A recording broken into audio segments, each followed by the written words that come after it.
പ്രത്യേകിച്ചൊന്നും ഇനി നേടാനില്ല. ലോകത്തെ അതിജയിച്ചവനാണ്. കോപ്പയിലെ മധുരവീഞ്ഞിന്റെ പോരിഷ പറഞ്ഞും മോഹിപ്പിക്കേണ്ടതില്ല.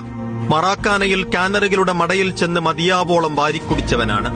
എവിടെയും ആർക്ക് മുന്നിലും ഇനിയൊന്നും കാണിക്കാനും തെളിയിക്കാനുമില്ല. വെറുതെ ഒരു ആർഭാടത്തിന് അല്ലെങ്കിൽ യാത്ര പറഞ്ഞിറങ്ങുമ്പോൾ ഒരു ഗരിമയ്ക്ക് ലയണൽ മെസ്സിക്ക് ഈ കോപ്പ വേണം. നഷ്ടപ്പെടാനൊന്നുമില്ല. സമ്മർദ്ദങ്ങളോ ആശങ്കകളോ തെല്ലുമില്ല. അയാൾക്ക് വേണ്ടി മരിക്കാനിറങ്ങിയ അതിശയ സൈന്യം അതേ ഉശിരോടെ ഒപ്പമുണ്ട്.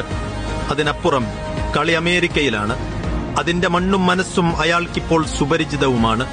അറേബ്യയുടെ വിളിക്കുത്തരം നൽകാതെ അമേരിക്കയിലേക്ക് വിമാനം കയറിയതിനുള്ള കാരണങ്ങൾ തേടിയിരുന്നതാണ് കായിക ലോകം. ഈ കോപ്പയും പിന്നാലെ വരുന്ന ലോകകപ്പും നടക്കുന്നത് അമേരിക്കയിലാണ്. എല്ലാം കണക്കുകൂട്ടിയാണ് അയാൾ ആ മണ്ണിൽ കാലുകുത്തിയതെങ്കിൽ ലയോണൽ മെസ്സിയുടെ ദാഹവും വീര്യവും മോഹവും അടങ്ങിയിട്ടില്ലെന്ന് ഉറപ്പിച്ചോളൂ. അയാളുടെ അത്യാർത്തിയാൽ